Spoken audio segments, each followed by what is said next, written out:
everyone, welcome back to our channel. Let's start with the news today. Pentagon Putin nuclear alert makes a Ukraine situation much more dangerous. In the dramatic escalation of the East-West tension over Russia's invasion of Ukraine, President Vladimir Putin ordered Russian nuclear forces put on high alert Sunday in response to what he called aggressive statement by leading NATO powers.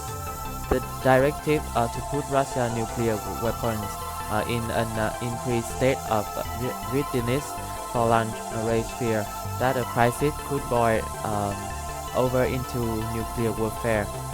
Whether by design or mistake, Putin's step is potentially putting in play force that, if there's a miscalculation, could make things much more dangerous, said a senior U.S. defense official, speaking on condition of anonymity.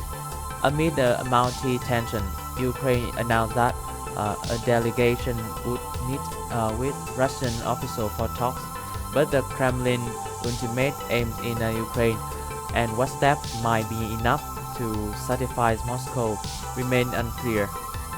The fast-moving development came as Russian troops drew closer to Kyiv, a city of almost 3 million. Street fighting broke out in Ukraine's second-largest city. Kharkiv and strategic port in the country's south came under pressure from attackers. Ukrainian defenders put up stiff resistance that appeared to slow the invasion. "I wish I had never lied to see this," said Fina by Bistriska, 87 years old, a Jewish survivor of World War II. She said siren blare almost constantly in her hometown, Kyiv, which is about 150 kilometers from Kyiv and under attack. Residents have been told not to switch on any lights so we don't draw their attention. She has been living in a hallway, away from windows, the better protect herself. The window glass constant shake, and there is this constant thundering noise, she said. Meanwhile, the top official in the European Union outlined plans by the 27-nation bloc to close its airspace to Russian allies and fund the purchase of weapons for Ukraine. For the first time ever, the European Union will finance the purchase and delivery of weapons and other equipment to a country that is under attack, said European Commission President Ursula von der Leyen. The EU will also ban some pro-Kremlin media outlets, she said. Putin is giving the nuclear alert directive, signed not only statements by NATO members, who have rushed to reinforce the military alliance members in Eastern Europe, but the hard-hitting financial sanctions imposed by the West against Russia, including Putin himself. Speaking at a meeting with his top office, Putin told his defense minister and the chief of the military general staff to put nuclear force in a special regime of combat duty.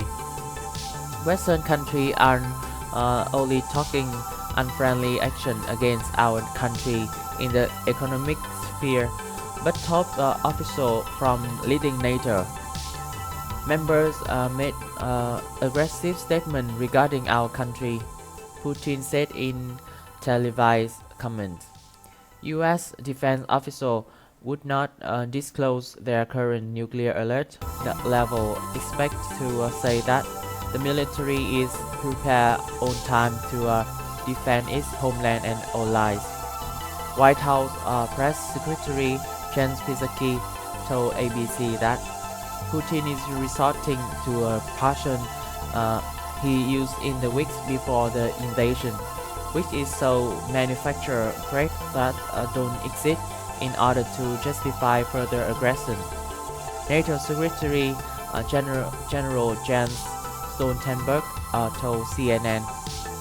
In reaction to Russia's nuclear alert, this is dangerous rhetoric. This is a behavior which is irresponsible. The practical meaning of Putin's order was not immediately clear. Russia and United States typically have land and submarine-based nuclear forces on alert and prepare for combat at all times. But nuclear-capable bombers and other aircraft are not. If Putin are aiming or otherwise raising the nuclear combat readiness of his bomber, or if he is ordering more ballistic missile submarine to sea, then the United States might feel compelled to respond in kind, says Hans Christensen, a nuclear analyst at the Federation of American Scientists. That would mark a worrisome escalation, he said. Around the same time as Putin's nuclear move, Ukrainian President Vladimir Zelensky's office announced that the two sides would meet at an unspecified location on the Belarusian border. The statement did not give a precise time for the meeting. Earlier Sunday, the Ukrainian capital, KYIV, was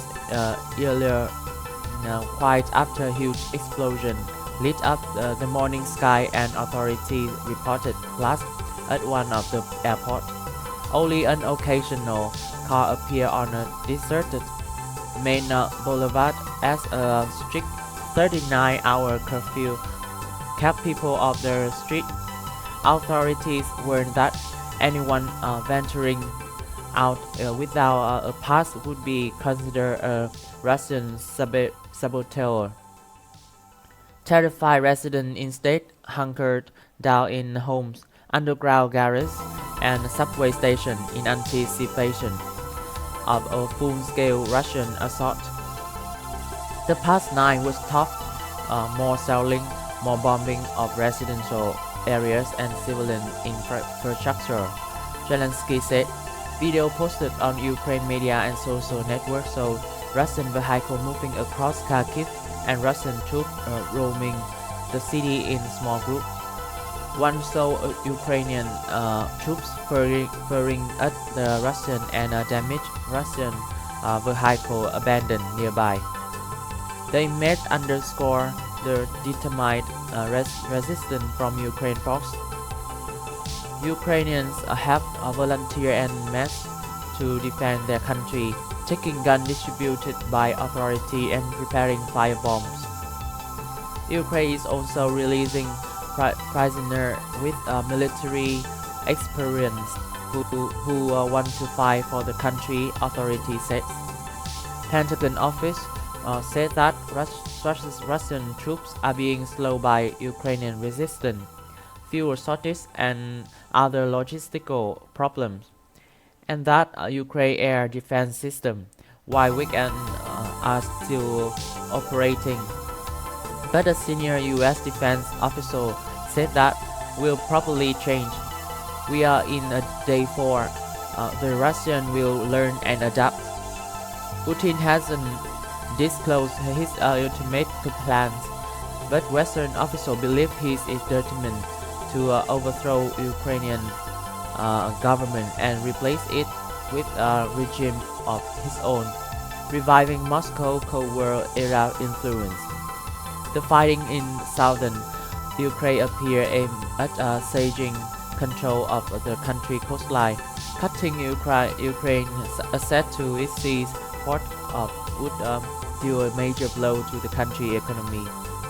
Ukrainian military deputy commander Lt. Gen. Yevhen Moisik sounded a defiant note in a message aimed at Russian troops. Unload your weapons, raise your hands so that our servicemen and civilians can understand that you have heard us. This is your ticket home, Moisik said in Facebook's video. The number of casualties from Europe's largest land conflict since World War II remain unclear amid the fog of war. Ukraine health minister reported Saturday that 198 people, including 3 children, have been killed and more than 1,000 others wounded. It was unclear whether those figures include both military and civilian casualties. Russia has not released casualty figures. Ukraine's UN ambassador Sergei Klistasia tweeted Saturday that Ukraine appealed to the International Committee of the Red Cross to facilitate repatriation of thousands of bodies of Russian soldiers. An accompanying chart claimed 3,500 Russian troops have been killed. The UN Refugees Agency said Sunday that about 368,000 Ukrainians have arrived in neighboring countries since the invasion started Thursday. Over the weekend, the U.S. pledged an additional $350 million in military assistance to Ukraine, including anti-tank weapons, body armor, and small arms. Germany said it would send missiles and anti-tank weapons. The U.S., European Union, and Britain also agreed to block selected Russian banks from the SWIFT system, which moved money around thousands of banks and other financial institutions worldwide. They also moved to slap restrictions on Russia's central bank. Putin sends troops into Ukraine after building up a force of almost 200,000 troops along the country borders. He claims the West has failed to take seriously Russia's security concern about NATO, the Western military alliance that Ukraine aspires to join. But he has also expressed scorn about Ukraine's right to exist as an independent state. Russia's claim is assault on Ukraine is aimed only at military targets, but bridges, schools, and residential neighborhoods have been hit. This is the end of our news today. Thanks for watching, and if you like this video, please like, share, subscribe for our channel. Thank you.